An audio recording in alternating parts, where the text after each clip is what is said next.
안녕하십니까. 남북체육협회 김경성 이사장입니다. 지난 시간에는 스포츠 교류, 민간단체와 지자체의 역할에 대해서 말씀을 드렸습니다.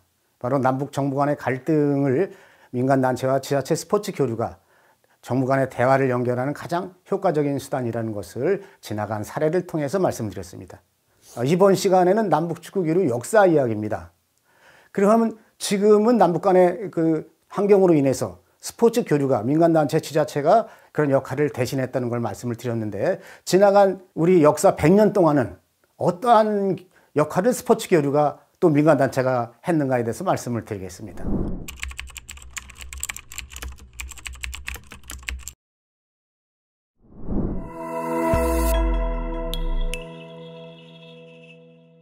일제강점기 시절부터 넘어가겠습니다. 1910년 경술국치에 의해서 조선은 일본의 식민지가 됩니다.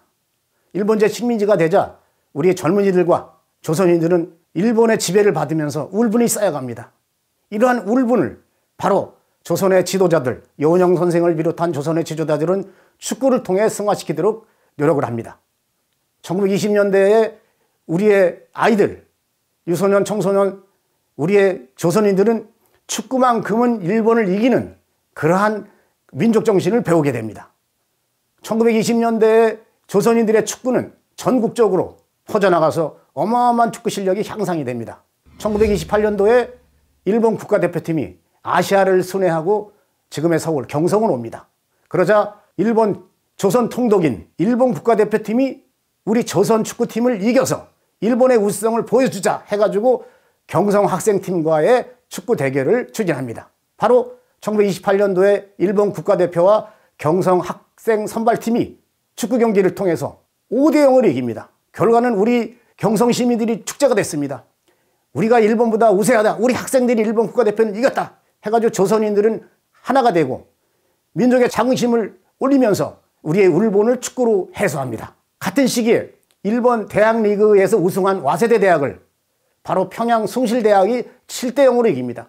평양 시민들도 축제가 됐습니다. 이렇게 경성과 평양이 각각 이기면서 조선의 지도자들은 이것을 민족의 축제로 이어나가자 해서 경평축구로 만들게 됩니다. 경평축구는 조선의 최고의 민족의 축제가 되고, 이 경평축구를 통해서 조선인들은 하나가 되고, 그리고 민족의 혼을 잇게 되고, 그리고 항일 정신을 키우게 됩니다. 이러자 일본은 조선인들이 축구를 통해서 항일 운동을 거세게 펼쳐나가자 1936년 이후에 축구뿐만 아니라 모든 구기 종목을 중단시킵니다. 1945년 8월 15일 해방을 맞습니다. 그러나 일본으로부터 벗어났지만 한반도는 두동강이 납니다. 38선으로 북쪽은 소련이 군정을 하고 남으로는 미군이 군정을 합니다. 우리는 또다시 미군과 소련으로부터 지배를 받습니다. 1946년 3월 25일 평양축구단이 서울에 와서 8번째 경평축구가 해방 이후에 추진됐습니다. 그러나 38선에 미군과 소련군이 지키고 있기 때문에 올라갈 때는 육로가 어려워 100기를 올라갑니다.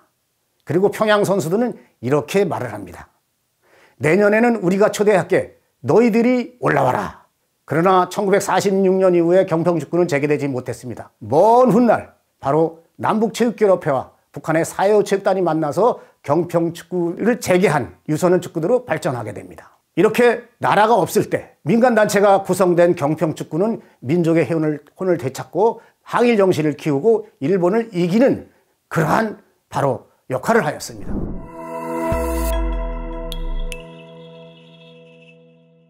(1950년 6월 25일) 6.25 전쟁은 1953년 정전협정 때까지 무려 3년간 한반도를 초토화시킵니다. 전쟁이 한창인 1953년도에 피파로부터 1954년 스위스 월드컵 초청장이 날라옵니다. 바로 한국과 일본 경기에서 이기는 팀이 1954년 스위스 월드컵 본선에 올라가는 겁니다. 우리 경평축구 선수단은 또다시 일본을 이길 수 있는 기회입니다. 그러나 전쟁으로 인해서 선수단을 찾을 수가 없습니다. 겨우겨우 경평축구 때 뛰었던 선수들을 찾아냈습니다. 그러나 신인 선수가 발굴이 되지 않아서 평균 연령 37세의 늙은이 축구단이 탄생이 됩니다. 그러나 이승만 대통령은 이 대회를 반대를 합니다. 일본인들이 대한민국 땅을 밟을 수 없다라는 거죠. 이러자 당시에 장태상 대한축구협회장과 이영 감독 등 경평축구 선수단은 각서를 씁니다. 그리고 지금의 청와대인 경무대를 찾아가 이승만 대통령에 이렇게 말합니다. 홈 경기를 포기하겠습니다. 월드컵 예선전은 홈앤드 어웨이 경기를 펼쳐야 됩니다.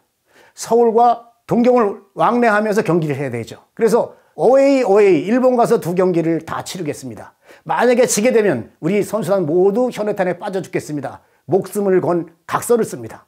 이승만 대통령은 어쩔 수 없이 승인을 합니다. 우리 선수단은 스스로 돈을 걷어서 유니폼을 사고 종로에서 축구화를 외상으로 구입해서 일본을 건너갑니다. 당시 1954년 3월 7일 동경 신궁 경기장에 일제강점기를 포함해서 최초로 대한민국 국기가 일본 심장부에 걸립니다. 일본 심장부에 걸린 태극기가 휘날리는 것을 바라본 우리의 제1교포 동포들은 이제는 태극기를 흔들어도 되는구나 하면서 꽁꽁 숨겨뒀던 태극기를 찾아가져와 경기장에서 대한민국 축구팀을 마음껏 응원합니다. 우리 제1교포 응원에 힘입은 대한민국 37살의 늙은이 축구단은 일본에만큼은 지지 않겠다는 각오를 써서 5대1로 대승을 거둡니다. 역사적으로 최초의 한일전 도쿄접은 대첩은 이렇게 대한민국 특유의 완승으로 끝납니다. 그리고 대한민국은 바로 1954년 스위스 월드컵에 진출을 합니다. 이 소식을 라디오로 듣던 대한민국 국민들은 거리를 뛰어나와서 기나긴 3년 동안의 전쟁의 폐허의 슬픔을 딛고 희망을 갖고 국가를 재건한 원동력이 됩니다.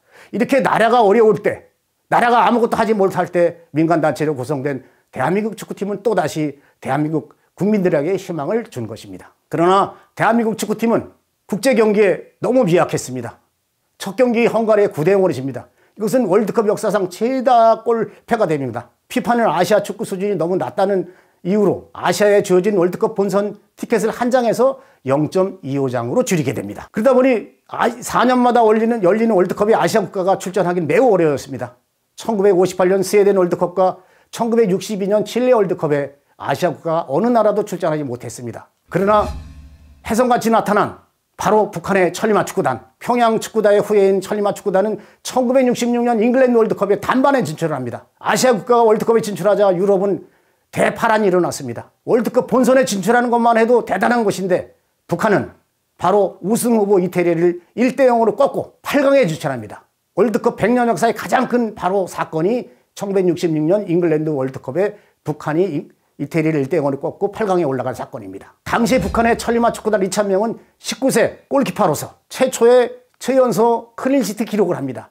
월드컵 100년 역사에 아직도 깨지지 않는 신기록입니다. 그리고 아시아에 주어졌던 0.25장의 티켓을 북한이 8강을 올라가면서 한 장으로 다시 찾아줍니다. 당시 1966년도 체제 경쟁을 가지고 있던 박정희 정권에는 큰 부담이 느껴집니다. 박정희 대통령은 당시 중앙정보부의 김영욱 부장에 이렇게 말을 합니다.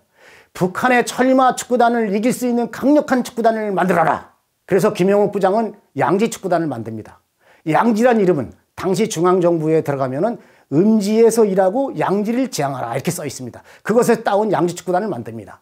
1966년도에 김일성 체제와 박정희의 군사 체계는 군사 대결을 통해 바로 천리마 축구단과 양지 축구단의 축구 대결로 이어집니다. 이로써 남북한 축구는 결정적인 발전기를 맞이합니다.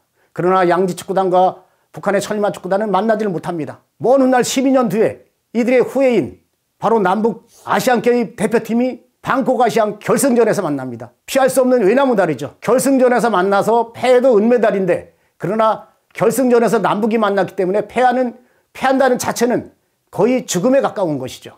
전후반 90분 연장 30분 동안 남북한 선수들은 질 수 없는 그런 이유 때문에 0대0 무승부를 기록합니다. 승부 차이로 금메달을 결정해야 되지만 당시 IOC는 이 남북한 상황을 감안하여 공동 우승을 결정합니다. 이렇게 김일성 체제와 박정희 체제의 축구 대결은 막을 내립니다.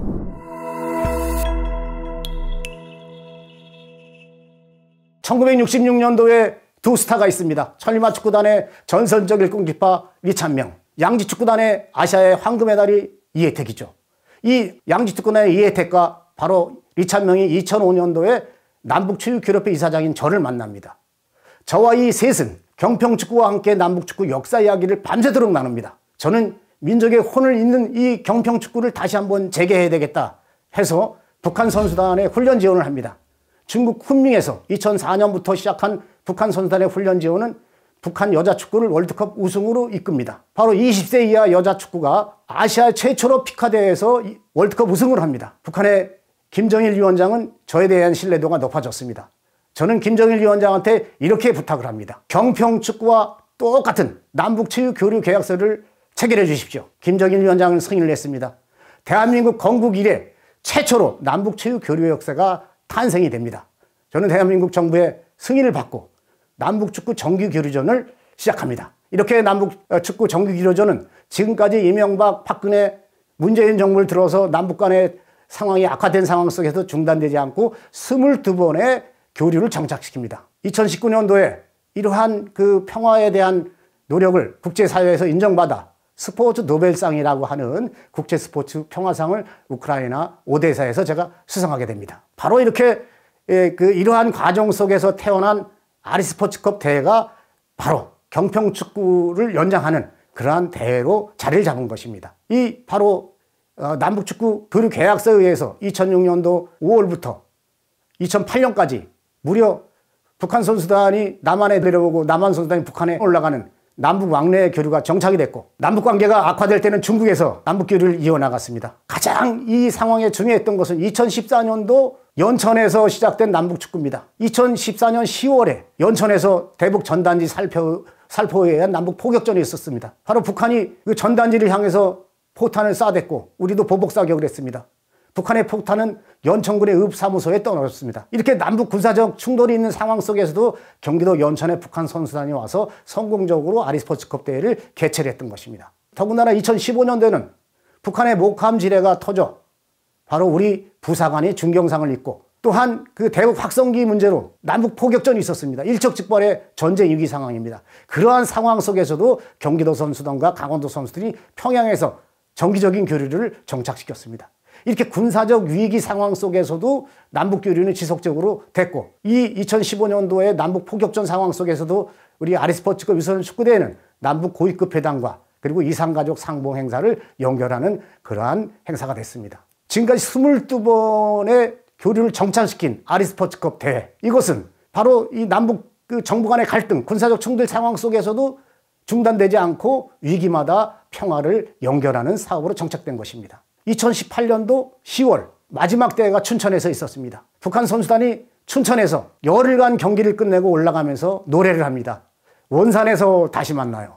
바로 아리스포츠컵 대회는 원산에서 만나기로 했습니다.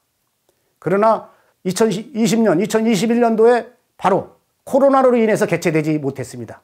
2022년도에는 원산에서 아리스포츠컵 대회가 개최될 것이고 아리스포츠컵 대회를 통해서 북한과의 많은 또 스포츠 교류를 협의할 것입니다.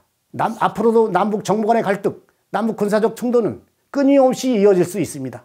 그런 상황 속에서 바로 우리가 그 정부 간의 갈등을 해결하는 수단으로 민간단체와 지자체의 역할은 계속돼야 됩니다. 두 번째 시간은 남북축구 역사 이야기를 통해서 남북 간의 그 위기마다 나라가 없을 때, 또 전쟁으로 나라가 어려울 때, 또 남북 정부 간의 대화가 어려울 때 민간단체와 지자체의 역할, 이 스포츠 교류가 바로 남북의 갈등을 연결하는 가장 효과적인 대화 수단이었다는 것을 말씀드렸습니다. 다음 시간에 뵙겠습니다. 감사합니다.